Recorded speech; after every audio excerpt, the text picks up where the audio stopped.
It's time to accelerate. Hi, I'm your host, Andy Paul. Join me as I host conversations with the leading experts in sales, marketing, sales automation, sales process, leadership, management, training, coaching, any resource that I believe to help you accelerate the growth of your sales, your business, and most importantly, you. Hey friends, this is Andy. Do you know Engagio? They're leading the revolution in account-based sales and account-based marketing. Engagio enables companies like yours to orchestrate human connections at scale and build hyper-growth sales engines. Let's meet Joe Chernoff. I'm Joe Chernoff, the VP of Marketing for Insight Squared. Our very first purchase when we shifted models was Engagio. Engagio very quickly became the centerpiece of our account-based marketing strategy, both the technology as well as the content they provide. Engagio's platform lets you engage the right account at the right time so you can close more deals faster. So if you're interested in joining leaders like Insight Squared in the account-based everything revolution, then be sure to visit engagio.com/accelerate and download your copy of their new book, The Clear and Complete Guide to Account-Based Sales Development, and then come back and listen to the rest of this exciting episode of Accelerate. Hello, and welcome to Accelerate. I am excited to be talking with my guest today. Joining me is Chris Brogan. He's the CEO of Owner Media Group, providing skills for the modern entrepreneur. He's also a highly sought-after professional speaker and the New York Times bestselling author of 9 books and counting, his latest being Find Your Writing Voice. Chris, welcome to Accelerate. Super happy to be here. Thanks for having me on. So is there a new book since Find Your Writing Voice? Well, there's one on the way. I am working on one for the nice folks at Wiley called Make Your Own Game, and it is how to take stock, break the rules, and own your life. I think that's what we decided on for a subtitle. Sounds good to me. Yeah, I like it. Sounds good. So what's it, give us a preview of what it's going to be about. Oh, sure. You might be the first podcast I've talked about it on. First, there's a couple pieces to the book. In fact, one little idea that I had was I think that there's so many people out there that believe that they're too busy. And so I made a book for them called the Fast Book. And that'll be the first, 20, 30, 40 pages of the book. And then I have a section called the Real Book. So I'm technically writing my own Cliff's Notes or something for my own book because I thought, what'd be kind of neat is could I encapsulate it in a small book for those people who don't think they have time to read, and then write the real book for people who know that that's never going to get you as far as you should go. And so the first half of Make Your Own Game is actually how to win a game, which there's 3 basic questions to that. What's the story? Meaning how do I understand the setting and the players and everything involved in any kind of a situation? How do I play? What are the rules and mechanics of any kind of business or life situation? And then how do I win? And that's how you work on other people's games. And then the next part of the book, Make Your Own Game, starts to ask the question, well, what do I really want to do? And who do I want to do that with? And how am I going to get that done? And that's kind of to answer that question a lot of people have, and sometimes inside of companies on, who do I want to be when I grow up? Oh, yeah. You and I talk to a lot of different types of companies where they say that innovation is important to them. And the minute you start talking about innovative things, they all go, oh, that's not how we do things here. And so this will be, maybe my 10th attempt at saying, look, guys, that's what innovation means, is it means you do things that aren't already in the little blue book with the binder on the shelf. And you go, oh, okay, that could work for us. And I think that companies are scared of that. So this book is a bit of a choose your own adventure, Andy, because if you just run your own company kind of person, great, this book's perfect for you. If you're a guy who works for a guy who works for the lady up top, you're going to do great because it talks about things that we don't usually talk about in business, which is what does your boss really want from you? So that's what I'm working on. And I mean, when we're talking about this, I'm at page 34 in writing it. So it's not like it's a baked thing, but that's what it will look like. Coming out, yeah. Well, so that sort of leads to one of the questions and topics I want to talk about today, which is something that I'm concerned about and I talk about frequently. And you'd written a piece called "What Do You Lose by Fitting In?" And I was struck by that because it seems like increasingly we're in this age where somewhat contrary to what people think is conformity is being emphasized, right? You have all these tools in which supposedly, social tools express your individuality, but actually I see this pressure more to conform. And I see this in sales, for instance. We have a sales audience. I've seen this sort of advent of this much more rigid sales processes, right? And people saying that the art of selling is dead. It's all the science of selling, and sort of disintermediating the human out of this. And people wonder, well, why aren't we as an industry? Why, you read the reports from CSO Insights or all these people, and 50% of reps still aren't making quota, and the close rate in the business to business world are dropping. It's like, well, of course. I mean, but why? The answer seems to be in so many cases is, we gotta fit in more. We gotta be more conformist as opposed to prizing the individual and the uniquely human aspect of what selling and marketing is all about. So I just opened a pretty decent business deal with a company. And I got to tell you how dumb this really is. I wished somebody else on Facebook happy birthday.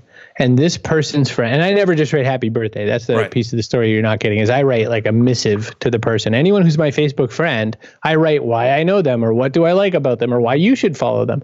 I really try to connect, which is an important thing for any sales professional, right? So in this process, some nice lady saw this post to this other person and said, he's pretty interesting. Clicked on to figure out who I am, went, oh, we could use this guy. And now I have a business contract in front of this person.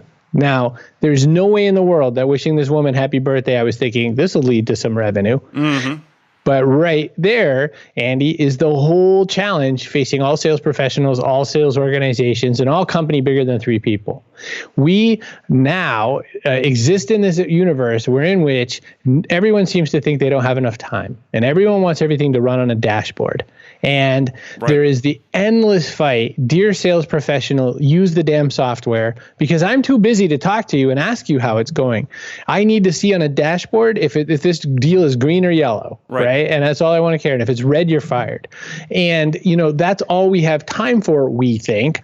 And in part, it's true. We've let all the middle management out of as many companies as we can. We had to, right? Because especially publicly traded companies, they were told, look, you got to cut some fat somewhere. And there's nothing more fat than the guy that carries the report to the other guy, right? And, it's endless. So now, hey, sales robot, you can put your sales info into the sales computer and we'll give it to the mama brain. Big data is really important, Andy, right? That's what everyone says.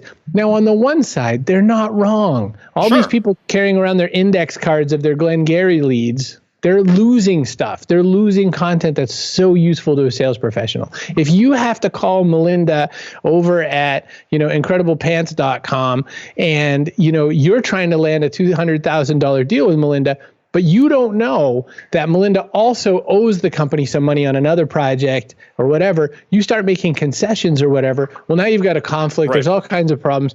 And that data is stuck in a salesperson's head somewhere. Yes, we need that data surface. But the big conflict is this. Leadership all wants systems in place that are dashboardized, which is totally not a word, but it should be. They want the Salesforce plugin.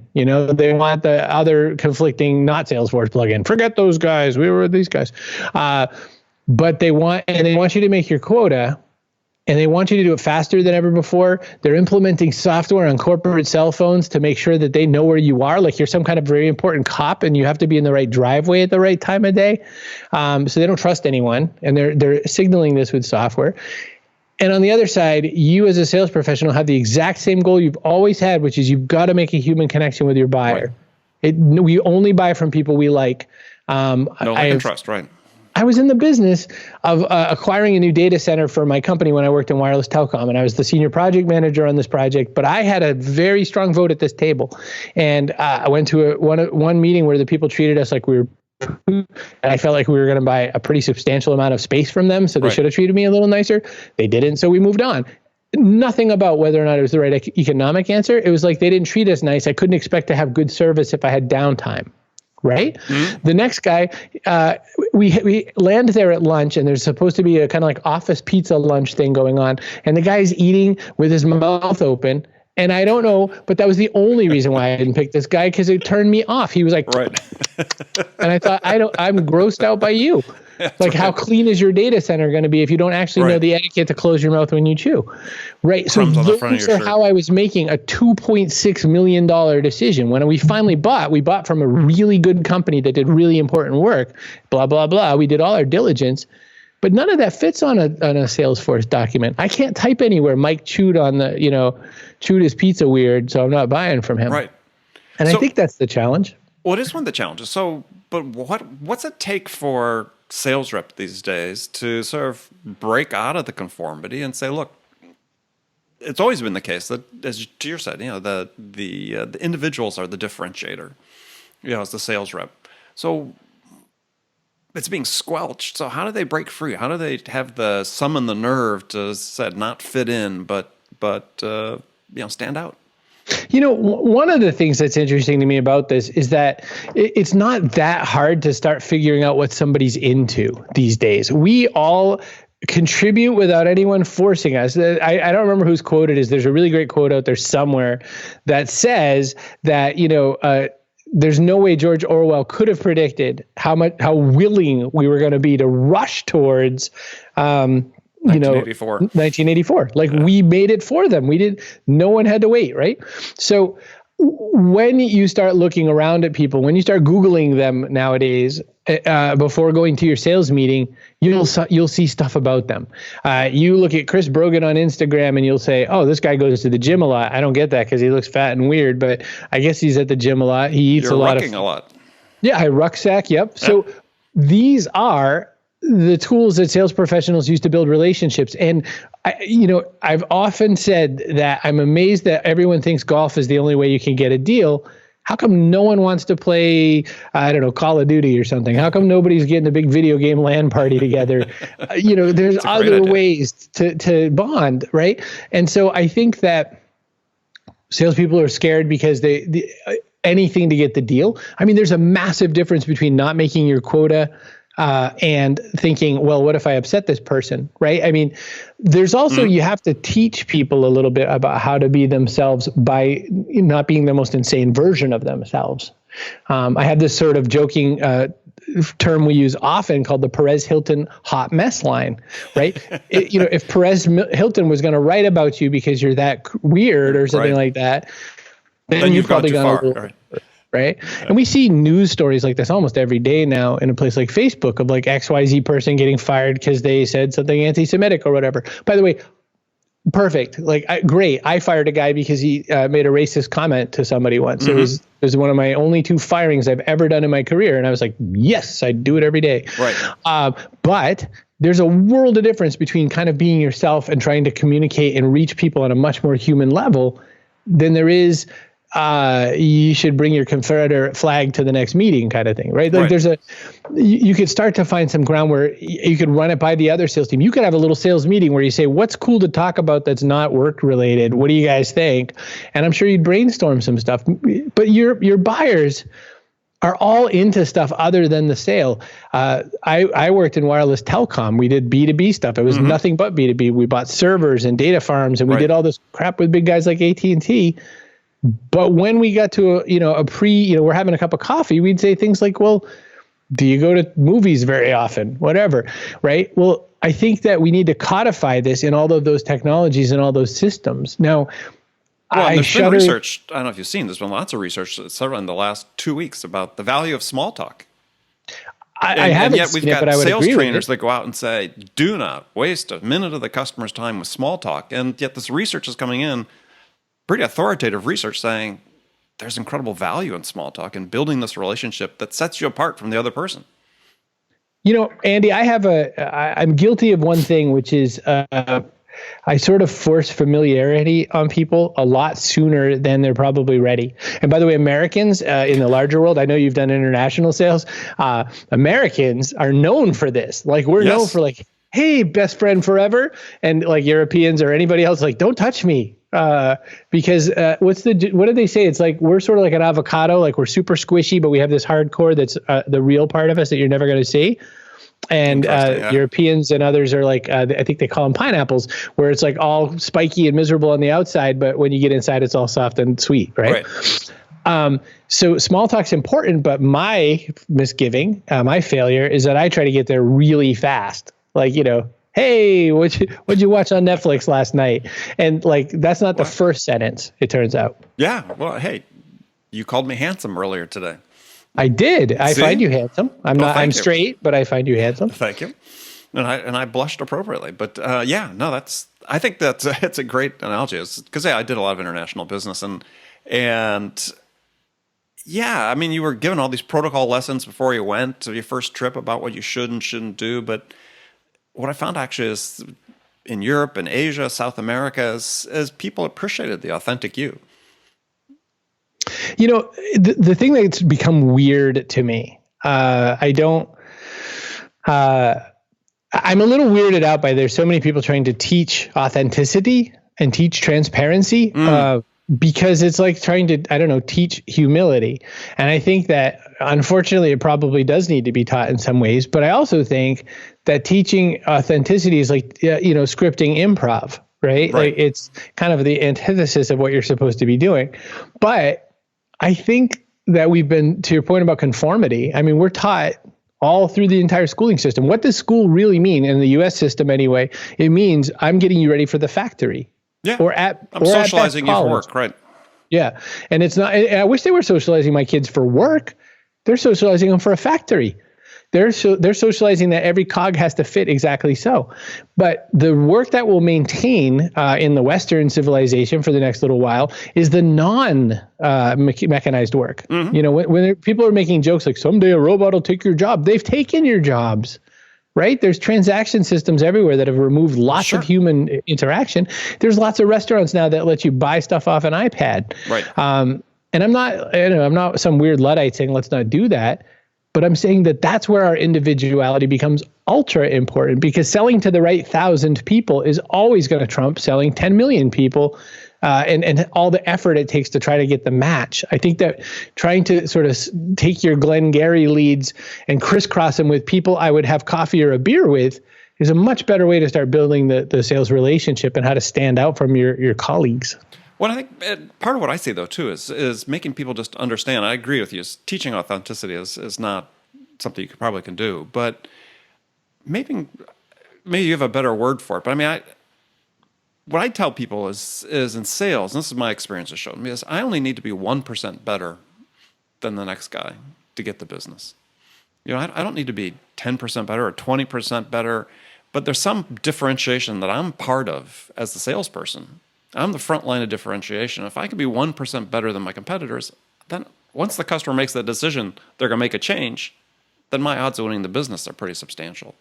And I think you've probably found those almost always to be in the softer parts of your transaction. Would I be right about that? Meaning absolutely. It's never price. It's never the contract. It's never the maintenance fees or something like that. It's something you brought to the table that's a little hard to explain perfectly well, but that actually put the ink on the page. Yeah. Well, and there was research been done by some professors at Harvard, but it was in the Harvard Business Review. I'm not sure they were from Harvard, but it was about what they call tie-breaking selling. And they've done this research, and they found that the tiebreakers are rarely price. In fact, you could actually be a little bit more expensive. But if you have these intangible, their perception of you is, somebody I know, like, and trust, somebody I can, is going to deliver the value that they say they're going to do, then you may win the business, even being more expensive. I think that, when it comes to all of the ways that you can accelerate, to sort of echo your podcast name, I think that we spend our time in the wrong places as well. Sales professionals spend their time in the wrong places. They spend their time surfing off really weird cold leads, arguing with marketing that the leads they received aren't any good. Of course.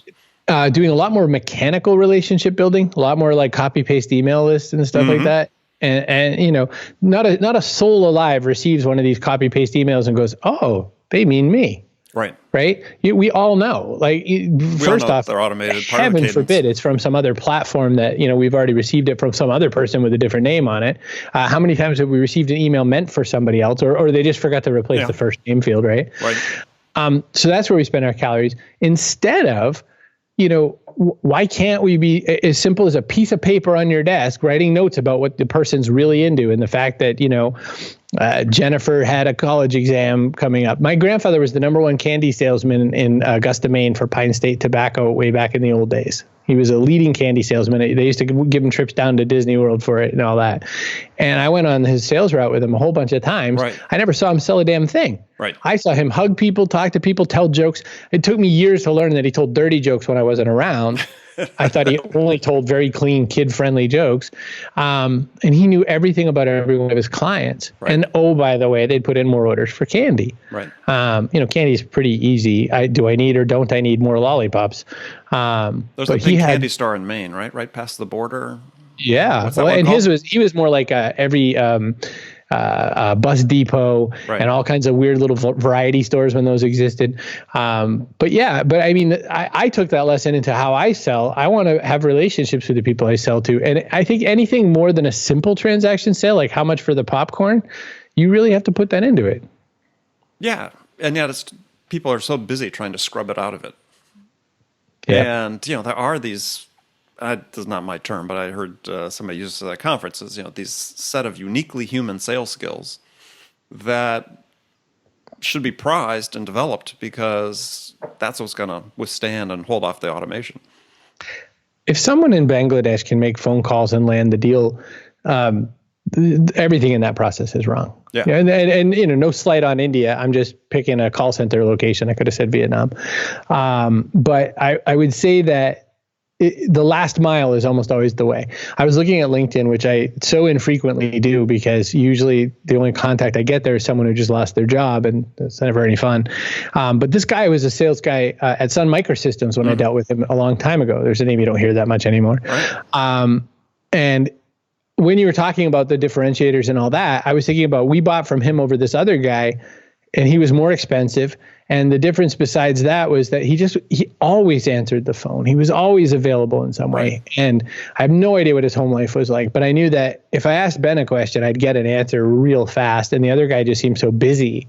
And so I think it's weird that so many professionals in life tend to show how busy they are all the time, which makes me judge them negatively because they don't really know how to handle their lives very well. Right. I always tell people I'm not busy, I'm blessed. I mean, the reason you and I didn't talk earlier today was a simple technical challenge. I'm still not busy. I have plenty of time to talk with you because that's what I want to do. Right.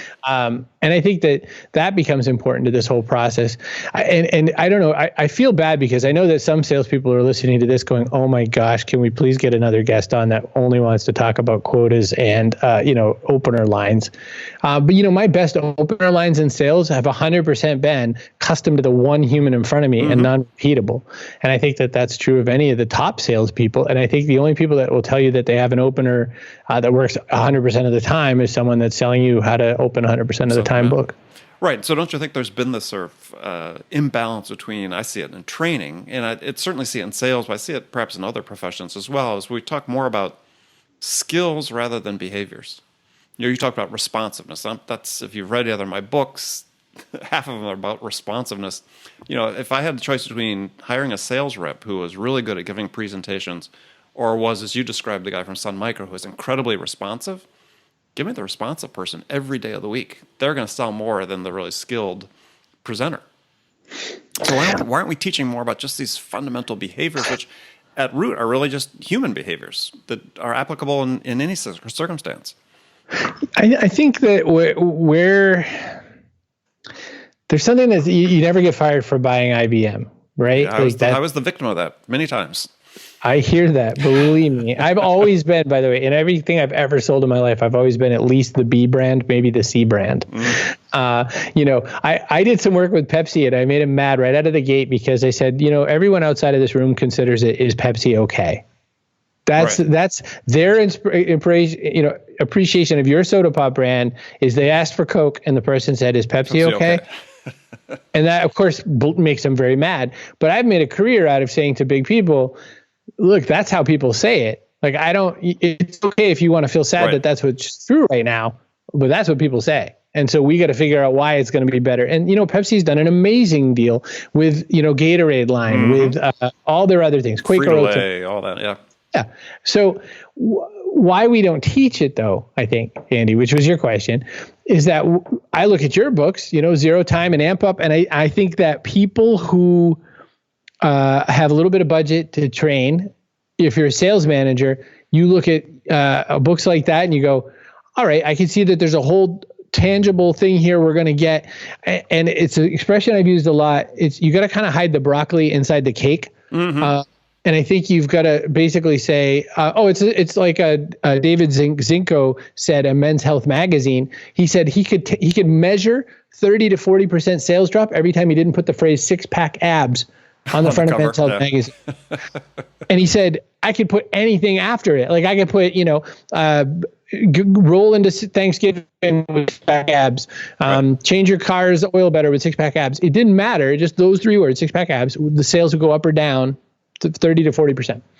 And I think that in sales, I've already apologized, I think twice in this interview for saying, geez, I feel like people are going to feel bad that this isn't so meaty. So I think, we're sort of trained in helping sales professionals to give them really numeric stuff, really tangible stuff, really metric driven stuff. And I think part of it continues to go back to the robot overlords, and that we expect that if we can't measure it, then it can't be true. And what is interesting, though, is over the last year, I've interviewed probably 400 people, and sales leaders, sales thought leaders, probably as many as, if not more than anybody else. And what I'm finding is sort of a consistent thread, though, and especially a lot of the CEOs from these Silicon Valley startups, the SaaS startups that are selling sales technologies or using the sales technologies to sell their service. And you ask them what their biggest challenge is, and they say, getting my salespeople to really engage with the prospect. So it's funny, they're selling all the automation, but at the end of the day, it's that soft skill that's the missing link for them. Yeah. Well, and I think that, to my point a little bit earlier about the fact that it's scary to wonder how you're supposed to do it. How don't I upset somebody? How do I do this in a way that I feel conscious of people's time? To your point, small talk, don't make small talk because you're wasting their time. It took me a while to be okay with talking about sales at all. And it was because I'd been exposed to so many bad salespeople, so many, impolite. I just went to type gmail.com into my browser to look something up. And I landed on jamali.com, which took me to shop.reduce.com. And, which is a really not super high level looking page. And I thought, what human being who mistypes gmail.com lands there and goes, oh, I think I'll click on it. I think it's time to do some business. I think, it seems like a good idea. And who knows, I could be totally wrong. The hundreds of millions of mistypes of gmail.com a day, maybe that person gets plenty of cash and I'm a big dumb idiot. But we buy from people we like and we buy from people we trust. You said it, no like and trust. So, I think that, then to your question, why don't we have more people training on that, Andy? I think it's because it's so much harder to give a test on that. It's so much harder to say, oh, now people should trust you. Yeah. So a question for you is, and this is sort of the last question we can dig into here is okay. I was fortunate earlier in my career, and it seems like maybe the situation has changed, and I sort of feel it many times with bosses. You said maybe because they're so data driven. Is we had a very distinct process. My first company, we're selling against IBM, selling computers. We were the number 2 company. We just had a very well-defined process, but I found that I could be more successful if I just modified that and moved about 30 degrees this direction and did my own thing. And, my boss was okay as long as I brought it home, right? Delivered the goods. But I'm finding that it seems like people feel more constrained these days and less willing to sort of take that slight variation, right? To be that individual within that environment. I'm just wondering what you see in that regard. I mean, and because to me, that's sort of the core of things. And maybe it's because some of the managers are insecure, not letting their people go. But I think we could really transform productivity. And I've seen it in companies I work with if you just let the people loose a little bit. My very first response to you in my head started to sound a little bit like kids these days. I think there's a bunch of us all looking for a template or a blueprint or a plan that's already laid out, and then we'll just follow that. Why don't you just tell me what I should do? And I think that it's always last mile challenges. Right. In the phone company world, it was always called the last mile, which meant that I use that expression, last mile selling. There you go. Yeah, exactly so. Right. Because everything all the way to here was great, and the problem was almost always from the pole to your house. Absolutely. I worked in Ma Bell telephone repair service, that my job was just to keep listening to people call me and tell me their phones were broken. It was a million times right there. So what needs to happen, your point that they're not really they're not really willing to branch out or do whatever. I think that they're not given really simple systems either. Like you asked me a question about my next book and Make Your Own Game. One of the things that I've been teaching for a couple of years now in business are really simple systems. I came up with this a priority management type thing because I think time management is a silly word. We all get the same 24 hours. Right. I figured out 3 hours worth of priority every single day would move your business better, right? And so I said, well, no one really has 3 hours in a row, so let's break it into nine 20-minute slots, so it looks like a Rubik's Cube, and that's my 20-minute plan. And in that process, what I started saying was follow this, and everyone would be like, oh, okay. And then they see results a couple days later, and they're like, oh. So for some reason, though, we don't teach how to generate and then follow a really simple system, even though every one of us must have played a video game by now. We must have all played Pac-Man and said, what do I do? I eat the dots. Okay. Right. Don't touch that thing. Okay. Right. That we like systems when they're in things like games. When we play poker, we know that there's the turn and the river and all that sort of a thing.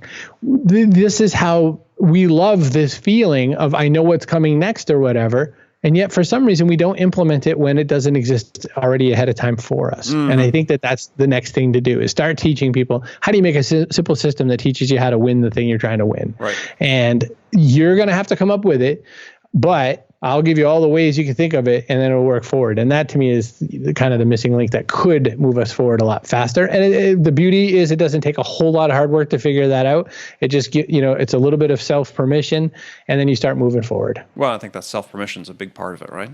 Yes, sir. Yeah. So, Chris, we're in the last segment of the show where I've got a few standard questions to ask all my guests, and the first one's a hypothetical scenario of which you're the star of the show on this one. In that Chris, have just been hired as a VP of sales at a company whose sales have stalled out. And CEO of the board anxious to hit the reset button, get a turnaround in place. So what 2 things could you do your first week on the job that could have the biggest impact?